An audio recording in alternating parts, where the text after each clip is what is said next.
Welcome back to Three Sport, all set now for the Links New Zealand Touring Car Championships. Watch out for this man, Mike Corona of Greg Brink.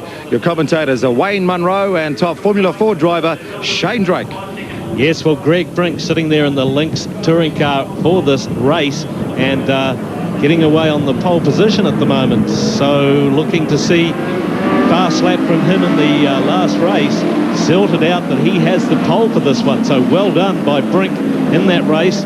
And let's have a look and see what Baird can do. Oh! Actually, Baird gets a nudge from behind. No, that was Riley. Baird takes give Riley a nudge. Man alive, that's teammates for you. Already Greg Brink in the black car was taking the lead, but already in a big fight with Brett Riley.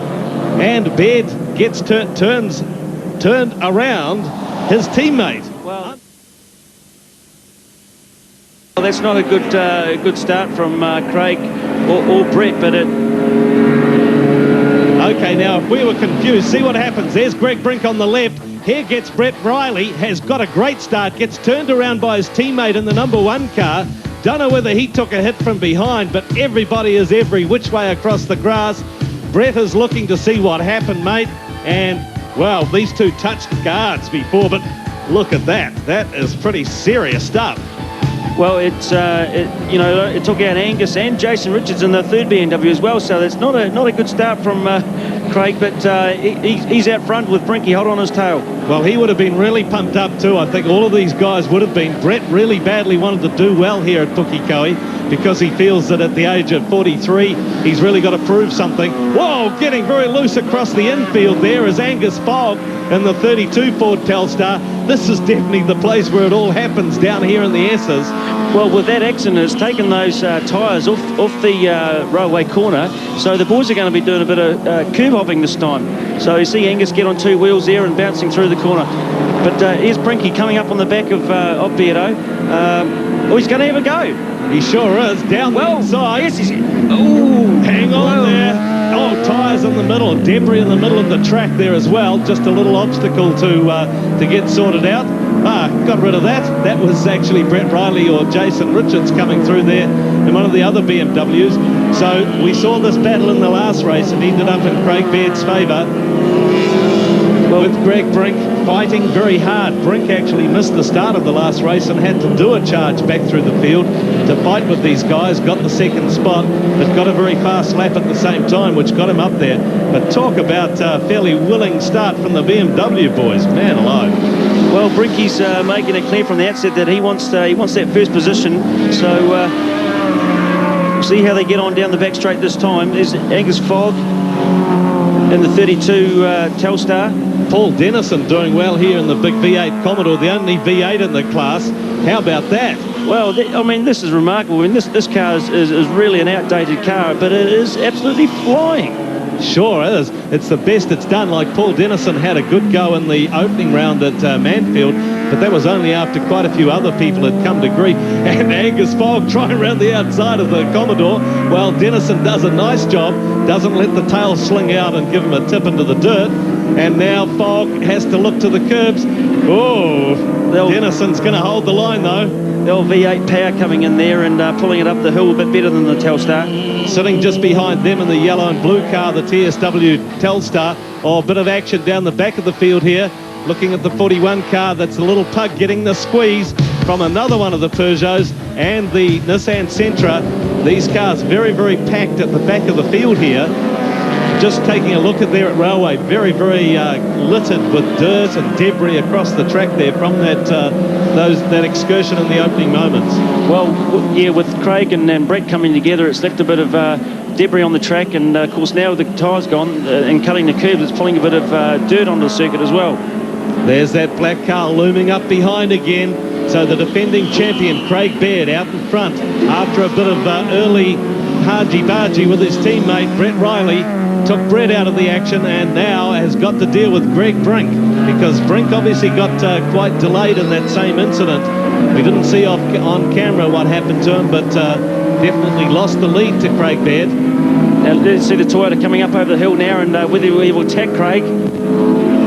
As you say, got some serious power over there. Going to try the outside line. And Brett Riley went down there before and found that wasn't a very good place to be because lots of marbles on the outside of the sweeper. Baird cutting through the chicane there. The BMW very, very fast through the Castrol corner onto the back straight. As you can see, the gap that he pulled open there. But let's look for the Toyota Power again. The black Lynx car come looming up in Craig's mirrors. So Greg Brink just in a one-off drive for the two Mobil Series meetings here and at the Wellington Street Race next weekend for the Lynx team. Has leased this car. Look, he's pulling outside now, trying the outside line down to the hairpin. He won't be able to get across though, so he'll have to follow through. Let's see if he can get the run on the outside of him this time. Not going to happen there either.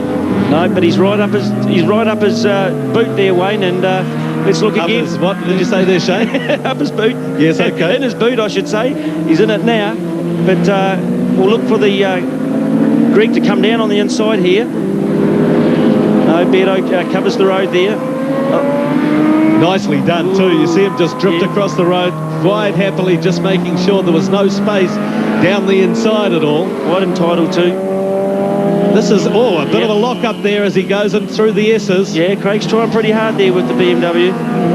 He knows he's got to accumulate a few points on these guys. This is Simon Wills in the TSW Telstar getting it all wrong at the S's and getting on the outside.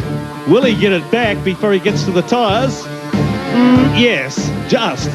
Pretty close though, Simon. Don't do that again, mate. And this time, can he get across? No, I don't think so. Yes, he thought so. And no, both of them are gone. Both of them are out. Oh, Brinky. Oh, straight into the dirt. Look, this is what happens when you get two guys so determined to hold the line.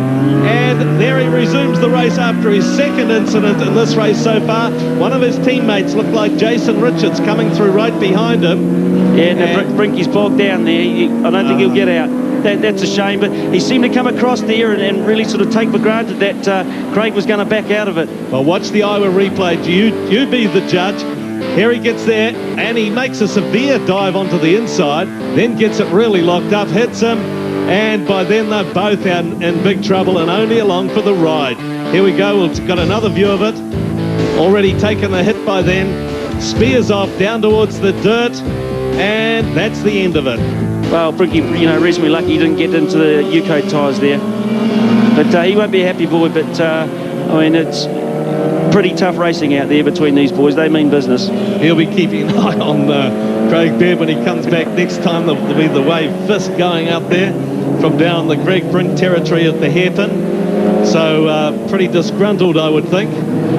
But it's been a pretty willing event, that's for sure. Oh, these guys have been going hammer and tongs, and it's been fantastic to watch, and I know the crowd has been on its feet. Here we go, Paul Dennison. He'll be up to second place, first place. Paul Dennison leading the race. How about this for a turn-up?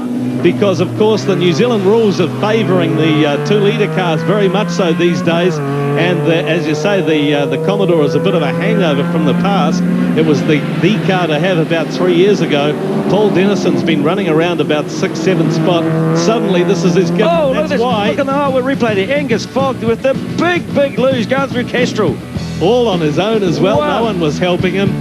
I think he was just probably got a bit excited about the prospect of could be first or second place for me here, but not like Angus. He's very, very sure-footed driver usually, and so he's thrown away a good place right now. He'd be kicking himself for that.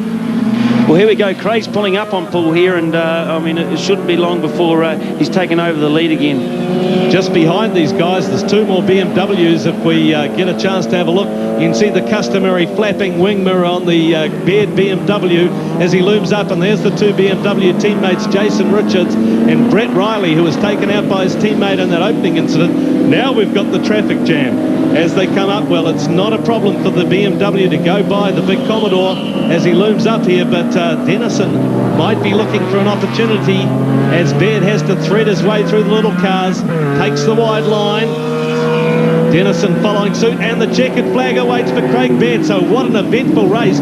Paul Dennison in the second spot. Jason Richards. No, Brett Riley gets through for third, just ahead of his BMW Junior teammate Jason Richards. Well, I think there might be some words said in the BMW pit after this race, Shane. Well, yeah, I mean, there's two incidents there. One was the BMW boys getting it together, and the second one with Greg. So I'm sure there'll be a couple of words between Greg and Craig later on. And Brett and Craig later on. Yes. Yes, and Lyle and both of them, I dare say. Yeah. There's Beardo's BMW there looking a bit worse for wear at the moment. Yes, I don't think they quite listened to what Lyle Williamson, the rule was that as we heard it, that you're not allowed to hit each other, guys. So let's have a look at the final results. Craig Baird takes out the win again. Paul Dennison in the second spot, an amazing place for the big Commodore. Brett Riley comes back from the book for third place. Jason Richards, the BMW Junior man, in fourth spot on his 325i. Then comes Bernie Gillen in a privateer BMW, Peter Van Brugel, Angus Fogg in the Telstar, and Robbie Kerr in the Toyota Corona. We'll be back shortly.